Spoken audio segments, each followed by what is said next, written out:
Hello and welcome back to the DFS Premier League show brought to you by VIP-bet.com. I'm your host, Kevin DeVries. Joining me in that box under there, because I always start on the wrong page, is my good friend and partner in crime, Rob Langevin. Rob, these matches are coming crazy, thick, and fast. Unlike the weekend slate, only 6 matches, fortunately, but some heavy hitters in this one again. We've got Arsenal, we've got Tottenham, we've got Chelsea. Fortunately, not all of the big clubs here are, which probably means the ownerships will be higher. What do you think that'll do to like people's teams? Should people be focusing on highs and lows? Well, the one thing that's going to neutralize a lot of the ownership this week is Tottenham playing Man City. Yeah. When two bigger clubs go against each other, and both teams are predominantly stout on the defensive end, but they also can score some goals. And me and you both think they're going to score goals against each other this week. The ownership for that is probably going to take hits. I don't know if people are going to buy into or own Harry Kane like they did last week, which was close to almost 30% in the primetime game, the main entry from the weekend slate. The City guys, they're going to be dealing with rotation.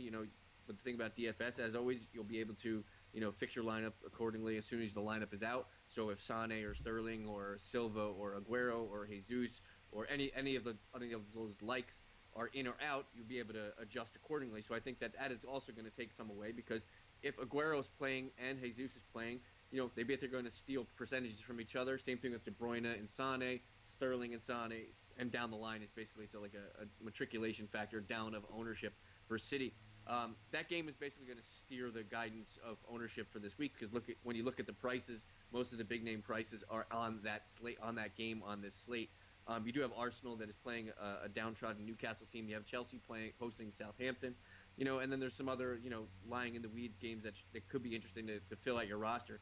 So it's nothing to get down about that Spurs is playing City, but there's plenty of playable options this week to choose from the other 5 games remaining. Yeah, are you suggesting that people do that then? Focus on the other ones? Yeah, I mean, my team, I don't have anybody from Spurs or City. So Interesting. 2 very differing opinions. I have 3 from that matchup in mine. Yeah. We will get to that in a little bit, but since we're already on this page, we may as well start with Arsenal versus Newcastle. Rob, what do you think on this one? I mean, Arsenal have been pretty disappointing the last couple of weeks. Yeah, they just can't find the net consistently. And then, their main goal scorer, the Frenchman Lacazette, was brought over to be that, that stabilizing force up top and score some goals. And then he sits on the last game set. So then you're probably assuming that he probably will start again this week. His price is cozy. It's in the 7s. So if you're feeling cheeky when he is in the lineup, Newcastle does have the propensity to score goals. That's probably where I may look if you're looking for a striker. But my like this week is I'm more thinking defensive from Arsenal. I like Laurent Koscielny at 3,900. Listen, when a top-flight defender on a top-flight team is playing a downtrodden Newcastle team, I keep saying downtrodden because Newcastle stinks, but when you have the ability to get a $3,900 defender from a top-ranked defense, you do it. Koscielny can luck himself onto a corner, and Newcastle is not the best in the air. I believe they're bottom 8 in aerial duels 1, so Koscielny is somebody to monopolize on that.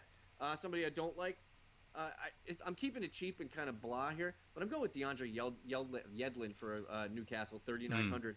He's going to be trending the wrong way because most of his game is jarred on being speedy and offensive. But if Arsenal bring out a lineup that keep the press on, he's not going to be able to get down the pitch and exploit his wares, as I'll say, for his normalcy. Based on the two, Koscielny and Yedlin are basically almost the same price. It's not even close for me. I would take Koscielny all day, every day. As far as the score, Arsenal, I think, are going to score a couple. They are home. You have a little bit home slightly, and Newcastle are worse on the road than at home. So I say Arsenal get 2 and Newcastle get 0. Yeah, entirely possible, although Arsenal really struggling to keep clean sheets without Shkodran Mustafi. I'll say Arsenal win 2-1. Next up, I'll talk to you guys about Burnley versus Brighton, which is not as exciting as it could be. But my and people are going to be really tired of me saying his name, is Johan Berg Gudmundsson. He continues to go up in price. He's all the way at 7,600, but he's kind of worth it. He scored 10-plus points in his last 5 matches consecutively, leads the league in crosses over the last 5 matches, and those get you points. Tottenham really, really abused Brighton on the flanks. That's why you saw such good performances from Son and Aurier. Oh, look, they were the goal scorers down either flank. I think Gudmundsson will also have that kind of joy out wide. Also, I like Tarkowski, who's just at 3K. I think he's a really good cheap option against Brighton, who have had a bottom 4 attack over the last 5 matches. So think Tarkovsky could sneak in there. Also, the move to Tomar Hamed is very strange considering what Glenn Murray had been doing. But then Glenn Murray had a rough patch. Now Hamed's getting a shot, but neither are really encouraging because Brighton have created the third fewest chances in the Premier League this season. So, like we've talked about Pascal Gross before. I honestly think he's the only Brighton player worth owning because he's going to be involved in almost everything that happens. He has been having a rough stretch, so I still don't really like him. Glenn Murray in particular is going to be my dislike this week.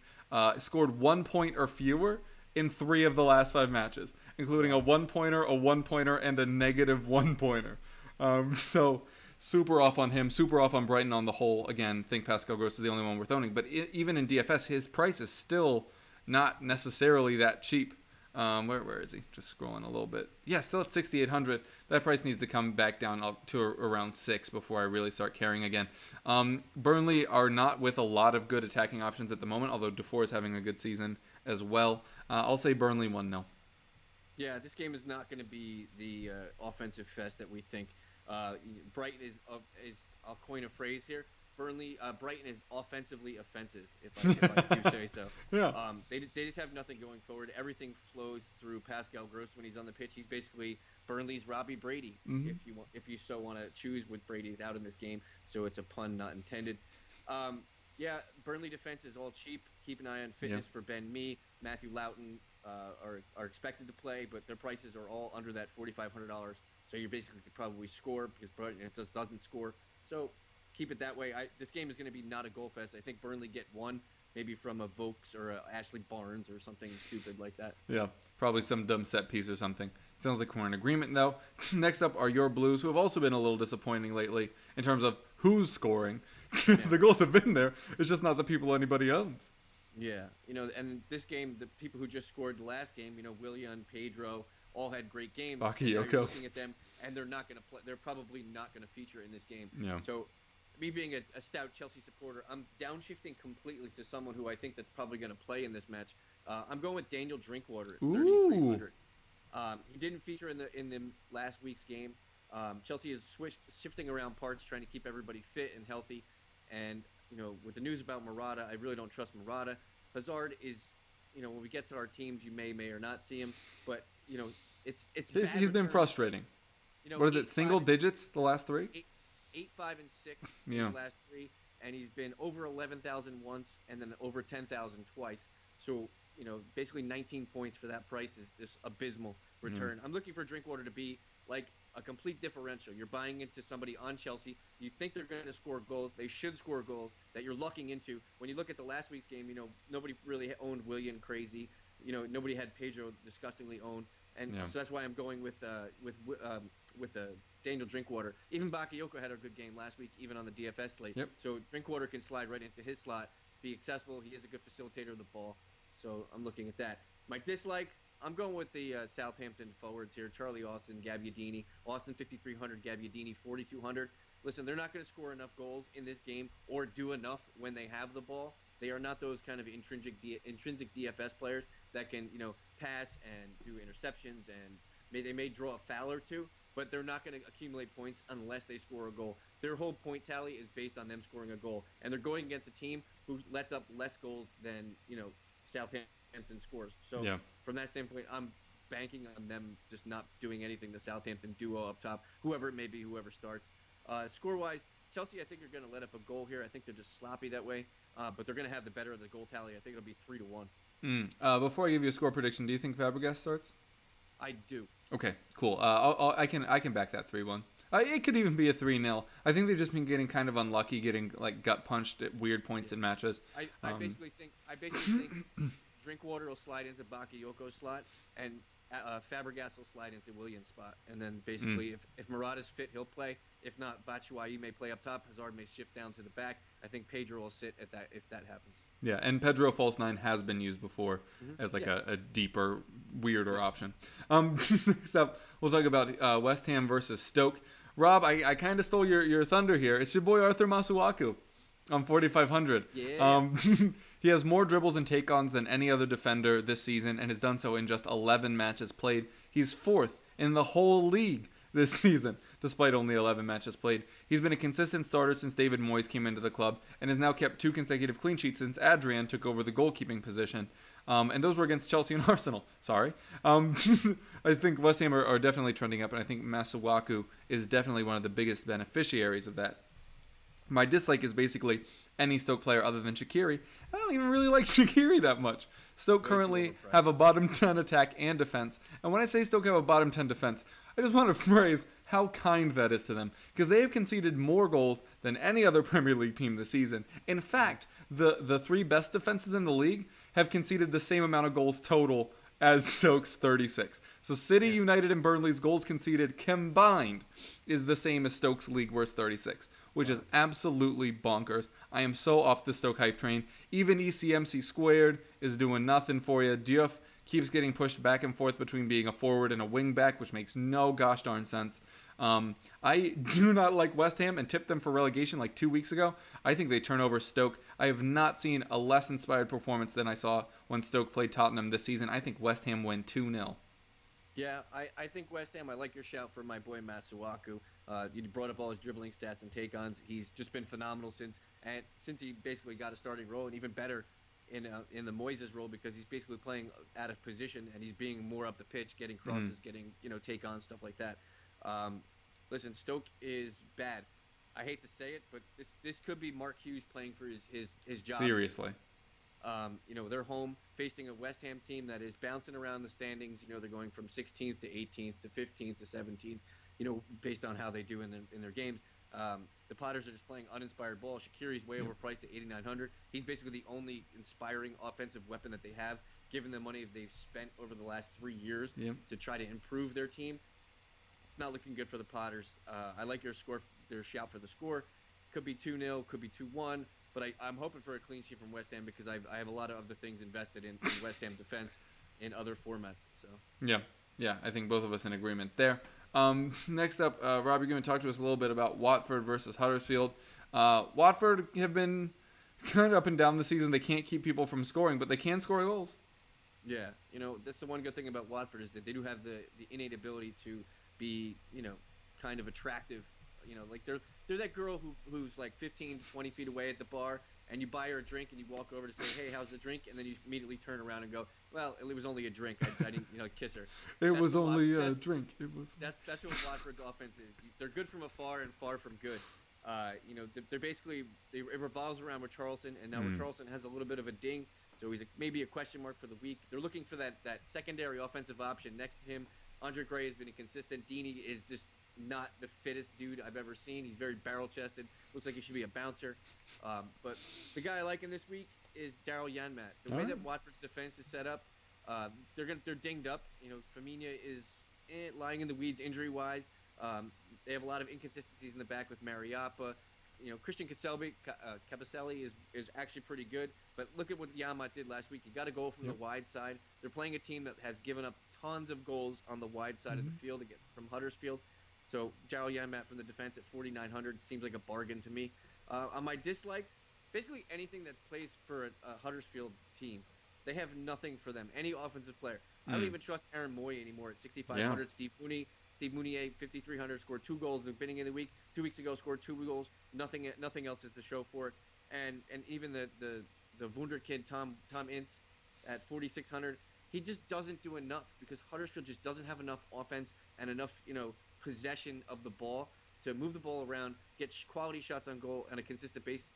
And I think Watford, though they are in tatters a little bit, that they could probably hold them to a clean sheet. I think Watford take this 2-0. Yeah. I think Watford also will win, but man, they cannot keep a clean sheet. I'll say Watford 2-1. But yeah, where's the goal coming from Huddersfield? Totally get why you would say 2-0. It's just, what's that? The opposite of a rock in a hard place there. A place in a rock? Something like that. Stoppable force versus movable object. Last up, I figure we may as well both dive in on this one because it is so high profile. But Tottenham versus Manchester City, obviously the big match of this slate. I, unlike Rob, actually do like some of these attacking options. The player that I like first is going to be Son Heung-min, who somehow was only priced at 6,800, despite the fact that he scored, 4 goals and 2 assists in the last 3 matches. He has been on fire. En fuego, for the Spanish speakers out there. Scored a goal and or notched an assist in each of the matches against Manchester City last season. So even though they have a good defense, in theory, he could still get on the score sheet. Also of note is the fact that City have only managed 3 clean sheets in their last 10 matches. Only 1 in the last 5. So even though they're good and they are tending to keep teams out, they still technically are tied for one of the 3 best defenses in the Premier League, who I mentioned earlier. They aren't actually keeping that many clean sheets. So I think Son has an option. On the other side of the pitch, I also like the City wingers. Rob, you and I talked off air about the fact that this is the unathletic pair of Tottenham wingbacks. Trippier and Davis both bring more interesting crossing abilities. Not to speak about Serge Aurier's cross that was so bad it ended up being a goal. But Trippier and Davis do bring some more defensive strength, but they do not have the pace to make up. So if Sterling or Sane or Bernardo Silva, whoever ends up on the wings, gets behind them, they are not going to have the pace to catch up. So I do like don't bring them into your team now. Like, wait till we see the team sheet and make sure you know that Sterling or Sane are starting. We would assume that Sane starts, Sterling a little more iffy about, but they should have a good match as well. My dislike is all the defenders. You mentioned earlier, there are goals in this match. There always have been. Historically, these teams really go after each other. Over the last 10 meetings, this match averages just under 4 goals per match of both sides. Only 3 total clean sheets over those 10 matches. So 20 opportunities for clean sheets, only 3 clean sheets between these two teams. These teams are going to get after each other. Even if you don't want to invest in a lot of players from this match, like Rob is saying, still watch this one. This should be a fun match. Usually 2 big clubs playing each other tends to get boring, United, Chelsea in particular. But Tottenham City is not one of them. These two teams get after each other, and it should be another good one here on Saturday. Yeah, I think that there's ownability on most of the roster. When you look at the prices, they're not overly priced, and the price dictating on the slate, they're all steering towards Chelsea being the most dominant force on the slate with their prices. Hazard is 10.9, Murat is 10 over 10 as well. Then you get into the City and Spurs matchup, and you got Aguero at 9,200, De Bruyne at 9,100, Kane at 8,900. It's the cheapest he's been since the first game week of last year on DraftKings. So it's almost like 30 game weeks is basically what it's been. Sterling at 8,300, Sane at 8,200, Jesus at 8,100. The rotation is going to be there, but you're going to know who's there. And like Kevin said, they're playing the more unathletic group of wing defenders. But they're a more offensively gifted wing players, I believe, that they're more of a crossing-centric possession kind of guys. So when Spurs get the ball, you can expect them to try to retain the ball, but that's kind of what City's style is. They kind of lull you to sleep. That's why Fernandinho has the most passes completed in the Premier League right now, because he's basically just there to take a pass and give it, take a pass and give it. So this game could get boring from that standpoint, because I think the defenses will tend to sit back a little bit, and I think Spurs, with those less talented, as Kevin says, less talented wing defenders, they're gonna stay there and basically wait for them to come instead of pushing the play. So I know there's going to be goals. Just guessing who they are. Heung-min Son is a great shot, 6,800, 4 goals, 2 assists in the last 3 games. He's playing phenomenally above his head. But like I said, there could be just obtuse goals scored from just the most unobvious places. It could be a Sissoko goal, or a Harry Winks goal, or somebody like that. But there's going to be at least 3 goals scored in this game, I think. But so I'm going to give it to City 2-1. But, yeah, I'll go 2-2 just because I'm optimistic. Also, this is a way sneaky shout, just very, very mild mumblings that Fernando Llorente could partner with Kane up front in this one, the way Tottenham played against Manchester City. It gives them a vertical outlet when they're getting pressed in the midfield. Obviously, City very good in the midfield. You can just lob it forward and trust that with Kane and Llorente, you have a decent shot at getting the ball. No John Stones for City means they're much less composed in that back line. Listen, I'm not saying it definitely happens. Yeah, I'm not saying it definitely happens, but just keep an eye. 5,100. Do not be absolutely stunned if he's in there. Remember, in the most important match of this season, Tottenham away at Real Madrid, Fernando Llorente got the start with Harry Kane. I don't just putting it out there. That's a great call, because with Llorente up there, they have a guy to actually hold. Like, if they do dump and chase, or they do try to dump and possess, he's the kind of guy who can box out. And then also, by having 2 strikers on the pitch and you keep them basically in the half-field circle, it keeps that 7th guy out of the attack or the build up for City, Yeah. which they like to do with Fernandinho, or their Otamendi likes to sneak forward. Mm-hmm. So I mean, from that standpoint, it could make sense because 2-on-4 defenders is better than 1-on-3. Yeah, for sure. So yeah, just keep an eye on that. But I think regardless, we're in for an exciting match. I'm saying draw. Rob's saying City win, which historically looks more accurate considering they've done it 14 out of 15 times. Rob, who you got on your team this week? I ran down a team. I got Johan Berg, Gudmundsson, and Marko Arnautovic up top. I'm trying to strike lightning in a bottle here with Arnautovic. I think Yep. West Ham have something a little bit. You're trying to hit on differentials, and Arnautovic is a differential. I think Berg, Gudmundsson. I think the word is out on him. People realize that he's done a lot with the crossing. He's basically become the new Aaron Cresswell in DFS. That people just if he's on the slate, you insert him. So I'm doing that. Through the midfield, I have a Chelsea pair. I have Drinkwater, who is basically my salary dump at 3,300. Listen, if he gets on the field, cool. If he does anything, even cooler. 3,300, I don't really care. Ed Hazard is my other guy. I'm taking a shot in the dark at 10,900 because I think he's due. After 3 games of under 10 points and under 10 returns, I kind of have to. I don't want to, but I kind of have to. But if he's not on the slate, it's an easy pivot to somebody else. Yeah. My defense, Jao Janmat, 4,900, and Laurent Koscielny at 3,900. At least I'm not a liar. I told you to start both of them when I went through those teams. Yep. My goalkeeper, I have Peter Cech. I think they have the best opportunity for a clean sheet and to have a little bit of shots, but not I'm looking for the clean sheet and a pump here because I had a lot of cash to spend, so I had 5,900 to spend on Peter Cech. My utility, I kind of went with an Arsenal. I kind of like an Arsenal guy, but I didn't want to go with Alexis Sanchez, so I went with Mesut Ozil at 8,000. He's just in my lineup right now. I don't really love him because I don't love his game, but he does do things DFS worthy in stacks usually. He does it like all in one game and then disappears. All in one game and then disappears. So for 8,000, this is kind of like my shot in the dark randomness team. I probably won't roll this team out. I just wanted to go through some names that are intrinsically, different than I would say. Yeah. Definitely interesting stuff from you. I'm just realizing I didn't have the right page up in case people are wondering why my head's all bobbing and weaving like a crazy man. Let's try to get this on screen. Cool. So up front, I have Son with Lacazette. You mentioned if he plays, how well he's been doing. He's top 5 in shot accuracy and pretty much has been since match week 1. When he plays, he tends to score. So Son and him up front. Then my midfield is all City. David Silva and Raheem Sterling. I think both of them are way underpriced. I'm not sure Sterling starts, by the way. I'm perfectly willing to downshift him to like Özil, Sane if he starts, anybody else really. There are a lot of players in that 75 to 8,000 range that I'm fine with. So not too worried about that. But Sterling's in there kind of as a placeholder for now. Your shout for Daryl Janmat's interesting. I currently have Femenia in, but I do have $100, so if it ends up being Janmat, I can just upgrade that one. Also, wouldn't be stunned if they tried Femenia on the other side. It might be Holebas, but we'll see. Ziegler obviously still suspended. And my double up, the classic. But it's your call from like 2 weeks ago. It's going to be Masuaku and Adrian from West Ham playing Stoke. Can't score, can't defend. I'm all about this weird West Ham resurgence under Moise. So I'm all about that. Also my util, crazy shout. You know how I said I don't think Watford are able to keep a clean sheet? How about Laurent de Poitre, who has scored a couple weird goals this season on 4,700? All that could change around. Like I said, my second midfield slot with Sterling could really go up and down, and that could bring up the level of my util. But that's who I have right now. Also earlier considered having Kane in as my util and then having a really budget price midfielder. But just because you're never going to see Kane this cheap again, but I also am not sure he's like the key guy for Tottenham this week. I think he'll be more in the build-up than he will in the actual scoring. Watch him score like a hat-trick now. That's not a problem. I would love that. I just wouldn't score fantasy points.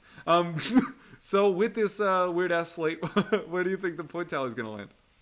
Well, last week we kind of right on the nose. It was in the 140s Yeah. last week. This probably a little bit less. There's not the high-flying Walenda brothers of DFS, accountability here. So Yep. it's probably going to be low. I'd say max 120. But that's probably a little high. Between 120 and 110 would probably be Interesting. Base. I'm kind of feeling a little on the higher end of that. I'll go 128.5. Wow, that's a good one. I was going to say 130, and then I just realized if you think 130, you're thinking 130 plus, and I really mean like exactly 130. We'll obviously see. Rob, pleasure speaking with you. As always, tell the folks where they can get at you. You can find me on Twitter, FPL_MNOP, or you can find my writing, stylings, and musings on Razball.com. Yep, I'm your other host, Kevin DeVries. You can find me on Twitter at Kevroff. You can also find my writings at goal.com. Be sure to follow those Twitters for any upcoming news on anything, and be sure to follow us elsewhere if you would not mind. Thanks so much again, Rob. Best of luck to all of your teams, and we'll see you next week.